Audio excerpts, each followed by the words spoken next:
Europe 1. Pour l'instant, le grand direct des médias avec Jean-Marc Morandini. Et à quelques jours des vacances de Noël, c'est l'heure de faire un premier bilan ce matin sur les programmes de France 2. Avec nous Thierry Tuillier, le directeur de l'antenne et des programmes de France 2, mais également de l'info. Bonjour Thierry Tuillier. Bonjour. Merci d'être avec nous en direct sur Europe 1. J'ai, pour préparer cette émission, regardé le rapport qu'avait fait le CSA justement sur France Télévisions et sur France 2. Donc on va dire, pour simplifier, il vous dit bravo. Bravo pour l'info. Mais alors, côté culture, il n'y a plus rien. Côté culture, programme ou côté culture, info? Côté culture, globalement, sur les programmes. Écoutez, sur les programmes, je pense que c'est assez, j'allais dire, simplificateur de dire qu'il n'y a pas de culture sur notre antenne, à commencer d'ailleurs par les émissions qui existent depuis un certain temps. Pardon, mais Ruquier, on le sait aujourd'hui, dès lors qu'il reçoit des écrivains pour parler de leurs livres, il fait bondir les ventes en librairie. Alors c'est peut-être pas estampillé émission de culture, mais il n'en reste pas moins que ça aide la culture, notamment la culture du livre. Mais je pourrais citer d'autres exemples, effectivement, grand public qui existait et qui ne disparaît pas complètement, puisque sous une autre forme, après 20h, vous aurez le coup de cœur d'Aïda Touéry à partir de janvier. 3 minutes, Thierry Tuillier. Écoutez-moi, à partir du mois de juin, nous allons proposer en hebdo, un documentaire en immersion sur les sujets culturels avec Aïda Touéry et la même production d'ailleurs parce qu'elle est très talentueuse. Donc je m'inscris en faux là-dessus, puis je pourrais citer Secret d'Histoire qui est un magazine culturel, je pourrais vous citer un certain nombre de rendez-vous. Donc la culture sur France 2, puisque je parle de France 2 aujourd'hui, est présente et on a bien l'intention de maintenir ce cap-là. C'est compliqué de faire de la culture ? Ce n'est pas compliqué, il faut pouvoir s'adresser, et ça c'est important, notamment quand on est France 2, au plus large public possible. Voilà, la vocation de France 2, c'est de rassembler le plus large public possible sur des sujets difficiles qui engagent le téléspectateur. C'est valable dans les docs, c'est valable dans les fictions, et c'est valable dans le domaine culturel. Donc il faut trouver cette formule qui permet de toucher l'intégralité. Et le meilleur exemple étant d'ailleurs, de ce point de vue, le concert de Paris le 14 juillet. Puisque en direct, musique classique, je vais vous citer Prodige, qui arrive d'ici une semaine. C'est de la musique classique, c'est du ballet, ça arrive en prime. L'objectif, c'est de toucher le public le plus large. On ne peut pas être dans un ghetto et se satisfaire parce qu'on fait de la culture, j'allais dire savante, de se dire on fait de la culture savante, mais on ne s'adresse pas au plus large public. Toucher le public le plus large, c'est la mission de TF1 aussi. Vous avez la même mission ? Non, mais là, on parle de culture. Alors, excusez-moi, mais si vous avez des exemples à me citer en matière de prime culturel de TF1... En prime, non, mais Michel Field, par exemple, sur TF1, mais un peu tard. À quelle heure, donc ? Un peu tard, 1h du matin, c'est ça. Non, mais vous me rassurez, j'ai les mêmes informations que vous. Vos objets ont une histoire, c'est fini ? Vos objets ont une Charlotte histoire, de Turckheim. donc, comme je vous l'avais dit précédemment, c'est un programme qui avait été commandé sur un certain nombre de rendez-vous. Il y en avait 14, on est allé au bout. Nous sommes plutôt satisfaits. Et donc, je pense... C'est pour ça que vous l'arrêtez ? Non, on est allé au bout de cette programmation et rien n'indique à ce stade qu'il n'y aura pas une autre saison. Nous fonctionnons désormais par salve, je l'indique, c'est valable d'ailleurs pour une autre émission dont je suis sûr vous allez me parler dans un instant, qui était quotidienne à partir de 18h face à la bande. On procède par salve et donc on renouvelle les programmes au cours de la saison. C'est fini le temps, à mon avis, où il y a un programme, une saison. Voilà, parce que ça bloque à la fois le renouvellement, l'innovation, la modernisation. Donc Face à la bande reviendra ? Il se peut que Face à la bande revienne. À la condition, on sait ce que ça veut dire, il se peut. Non. Ça veut dire que si le programme de remplacement marche moins bien ? Non. À la condition qu'il y ait des évolutions, on en a parlé d'ailleurs avec Jérémy Michalak, nous sommes plutôt satisfaits de ce qui a été produit. Il y a eu un gros travail qui a été fait. Moi, j'ai trouvé que la première formule était un peu trop divertissante et pas assez, j'allais dire, à fort contenu. Il y a eu une rectification au fur et à mesure. Honnêtement, on est très près de ce qu'on espérait avoir là, au mois de décembre. Il faut continuer. Il faut améliorer la bande, améliorer les questions posées. Et donc, il y a encore un travail à faire, comme on l'a fait sur des programmes qui restent dans la peau d'un chef, par exemple, qui a plus que doublé son audience. Par exemple, ou n'oubliez pas les paroles, qui a évolué aussi dans sa proposition éditoriale. Ces programmes sont travaillés par les équipes de France 2. Donc à partir de 18h, vous allez mettre un jeu, et finalement vous renforcez l'idée du CSA quand il disait que France 2 et France 3 se ressemblaient, parce qu'il y a des jeux également à la même heure sur France 3. Vous avez deux manières de voir les choses. D'abord par genre, donc là vous avez raison, et ensuite le public que nous visons. Donc nous ne visons pas du tout le même public. Nous, ce que nous souhaitons, c'est un public complémentaire, un public peut-être plus jeune, en ce qui concerne la tranche, en tout cas, du 17-19 heures. Et on ne va pas laisser ce terrain libre, aux chaînes de la TNT. Vous avez remarqué que Direct 8 recommence à partir de janvier. D8, pardon, oui, Direct 8, c'était une autre chaîne que j'ai bien connue. Voilà. Donc D8 était effectivement une programme à partir de 18h maintenant systématiquement des jeux, et nous n'avons pas laissé ce terrain libre aux chaînes privées. Il y a quelque chose qui fonctionne très bien sur France 2, mais non, je vous l'ai dit, je vous ai parlé de l'info dès le début, ça a été ma première phrase. Il y a un vrai carton de la fiction française, on l'a vu encore hier soir, avec Fais pas ci, fais pas ça. Il y a un gros succès de téléfilms, je pense à Rouge-Champ, je pense à La Loi, je pense à Monsieur Max également. Ça, c'est l'ADN de France 2. Pas que le documentaire, vous auriez pu citer Marie Curie. Documentaire de Prime qui a rassemblé plus de 4 millions de téléspectateurs. Vous avez Rendez-vous en terre inconnue qui est aussi un documentaire.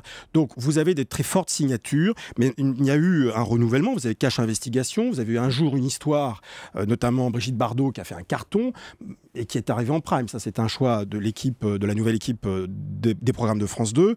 Grosso modo, la rentrée de France 2, il faut le dire, est réussie. Nous avons gagné des points d'audience depuis septembre, plus 0,3, avec des progressions énormes dans l'après-midi, plus 70% sur les cibles commerciales entre 18h et 20h. Je rappelle c'est un des derniers moments où vous avez de la pub en fait. Eh ben, c'est important. Bien sûr. Et dans La peau d'un chef, nous avons plus que doublé l'audience. Donc voilà. Et Un soir à la Tour Eiffel, dont on nous a dit au début ça ne marche pas, ça ne marche pas. Ça passait le cap du million. Donc, ça a changé aussi, parce qu'au début, ça n'avait pas beaucoup de sens. Aujourd'hui, ça a un sens. Attendez, il y a un travail éditorial. Il n'y a pas un objet posé. D'abord, nous ne sommes pas simplement un centre, un guichet de subvention des boîtes privées de production. Il y a des équipes éditoriales qui travaillent avec les producteurs et qui essayent d'améliorer ce qu'on propose aux téléspectateurs. Ça a été le cas pour Un soir à la Tour Eiffel, ça a été le cas pendant La peau d'un chef, je peux citer beaucoup d'exemples. Et aujourd'hui, il se trouve que le public est au rendez-vous. Et honnêtement, à cette date-là, France 2 est en très bonne santé. J'avais dit quand j'étais arrivé il y a un an, il faut remettre le toit sur la maison. Je pense qu'aujourd'hui, on n'a pas réglé tous les problèmes, vous l'avez indiqué, nous avons mis le toit sur la maison, maintenant il faudrait construire une stratégie sur plusieurs années. Et vous l'avez ? Écoutez, moi, mon horizon, c'est juin 2015. Et après, vous ne serez plus là ? Écoutez, on verra. Mais vous pensez à la suite ou pas ? Je pense à la suite. On travaille avec les équipes sur la grille de 2015-2016, bien entendu. Mais les choix stratégiques, c'est pas la peine de se cacher derrière son petit doigt, vont être effectivement importants à partir du printemps. Si Rémi Filmelin s'en va, vous partez ? Je ne dis pas ça. Et vous dites le contraire ? Non, je ne dis pas ça. On verra. Un mot encore, parce qu'on continue à parler de l'Access. Nagui, c'est le sauveur de l'Access de France 2 ? Avec quasiment plus de 3 millions aujourd'hui, très beau succès. Oui, en tout cas, il remplit très très très largement, et même au-delà, des objectifs. Je rappelle simplement que N'oubliez pas les paroles a une deuxième vie en fait. C'est-à-dire qu'avant avant les épisodes Aram, Ruquier, etc., c'est vrai qu'on était sur un format un peu plus long, avec une autre promesse éditoriale dans les jeux. Donc on a redécoupé ça en 2 fois 26 minutes, redynamisé ça, c'est le maestro, et du coup ça a rencontré son public. Et moi je pense que Nagui est aujourd'hui parfaitement en phase avec les attentes du public. Le public à cette heure-ci veut se divertir, veut peut-être apprendre quelque chose, mais vraiment d'abord la bonne humeur, la bonne ambiance et un côté festif. Et je trouve que notre antenne avant 20h a bien renforcé ce côté festif qui n'était pas forcément sa marque de fabrique. Et il aura un prime d'ailleurs ? Oui, d'abord à Noël, si vous voulez, dans la grille de Noël, on fait revenir les jeux en prime avec Nagui, que le meilleur gagne, le vendredi. Et puis, nous préparons avec lui un prime autour du cerveau et de la mémoire pour sans doute courant printemps 2015, avant l'été en tout cas. Est-ce que c'est Patrick Sébastien qui symbolise France Télé ? Et France 2 en particulier ? C'est un des grands symboles, oui. Ouais. Ah oui, je trouve que c'est d'abord un formidable animateur, mais pas que. C'est un artiste tout simplement, extraordinaire. On a vu son anniversaire des 40 ans de carrière, vous lui donnez le 31 décembre. C'est ça France 2 ? C'est aussi ça. Vous avez cité les documentaires Marie Curie, vous avez cité les fictions, vous avez cité l'info, excusez-moi l'info quand même. L'Angle Écho, on parle de nouveautés. Voilà, on a installé à la rentrée le magazine économique que France 2 attendait depuis 25 ans et c'est une réussite. Donc c'est tout ça. C'est une réussite, faut le dire vite quoi. Non, c'est une réussite. Ça fait, en quoi c'est une réussite ? C'est entre 900 000 et 1 million de téléspectateurs. Pardon de vous dire, c'est une réussite en deuxième partie de soirée. Et je suis très fier de ce qui est produit par François Langlais et ses équipes. Honnêtement, c'était quelque chose qu'on attendait depuis longtemps. Donc, France 2, puisque vous me demandez ce que c'est, France 2, c'est la diversité, c'est l'éclectisme, c'est aussi l'inédit. c'est de l'inédit, beaucoup plus d'inédit qu'ailleurs. On fait moindre diffusion et l'éclectisme, c'est Patrick Sébastien, c'est David Pujadas, c'est Laurent Delahousse et c'est Alessandra Sublet. Et je pourrais en citer beaucoup d'autres. C'est aussi d'ailleurs une valeur sûre, comme William Lémergie, jamais Télématin n'a fait aussi bien. Donc moi je félicite ce matin, grâce à vous, les équipes de France 2 qui ont été formidables et qui sont formidables et qui font une année remarquable. Vous parlez de l'info et vous vous félicitez en fait de ce qui a été fait du côté de l'info. Il y a un grand projet pour l'info du côté de France Télévisions. Oui, mais comme je suis pour l'instant encore en présentation devant les instances syndicales, comme l'on dit, je ne peux pas vous livrer trop de détails. Un mot. En un mot, c'est un projet éditorial extrêmement ambitieux.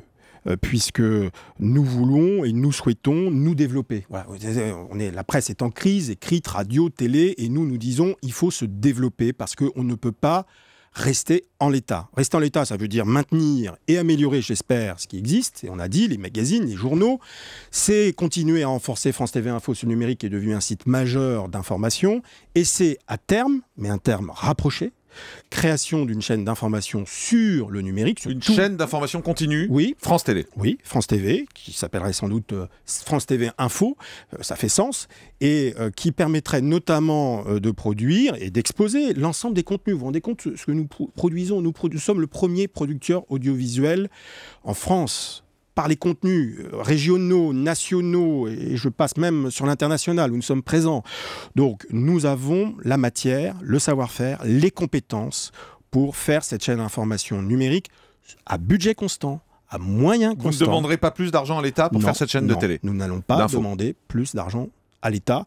D'abord parce que l'État nous en donne moins, dans un premier temps, et nous allons effectivement nous organiser, et c'est ça le sujet des discussions avec les instances et les syndicats, nous allons nous organiser pour pouvoir dégager les moyens suffisants pour pouvoir financer ces nouveaux contenus dont la chaîne info. Avec un objectif, aller sur la TNT ou pas avec cette chaîne info? Non, je ne crois pas parce que je pense qu'à terme, ce format-là, sur la TNT, ne sera pas aussi pertinent qu'il l'est aujourd'hui. Moi, je crois beaucoup au développement sur le numérique, notamment à travers les télés connectées. Vous aurez l'occasion de nous en reparler quand tout ça sera fait. Quelques interrogations rapides. Daniela Lombroso, c'est une nouvelle animatrice de France 2? Non, elle fait partie, comme vous le savez, des productrices et animatrice d'une certaine manière, d'un certain nombre de rendez-vous. La fête de la chanson française, elle y est présente, elle était présente l'année dernière, elle le sera encore au premier semestre 2015. Elle va revenir donc faire des primes sur la fête de la chanson française. C'est tout? Oui. Autrement, vous en voulez pas? À ce stade-là.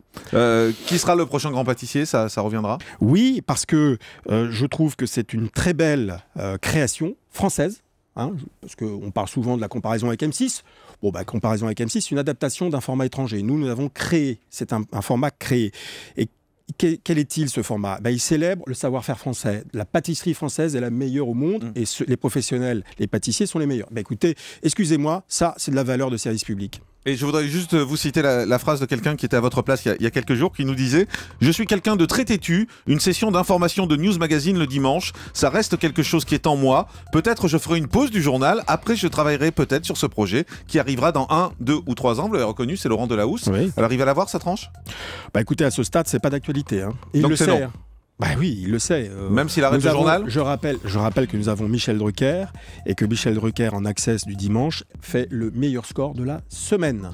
Voilà. Donc écoutez, Laurent Delahousse a déjà beaucoup de travail. Et s'il arrête le journal, comme il le laisse supposer? On verra, on en discutera. On a des relations suffisamment confraternelle et j'allais dire même amicale pour qu'on en discute calmement. Et vous en a parlé? De cette tranche-là? Non, c'est une question. Non, vraiment, il regarde toujours au-delà de l'année, si vous voulez. Et donc. Et quand vous dites loin des micros, c'est que ça vous énerve qu'il ait dit ça? Non, c'est pas ça. C'est qu'on a ce débat depuis longtemps et il connaît ma réponse. Il n'y a vraiment aucune ambiguïté et je connais son point de vue. Le grand direct des médias, Jean-Marc Morandini.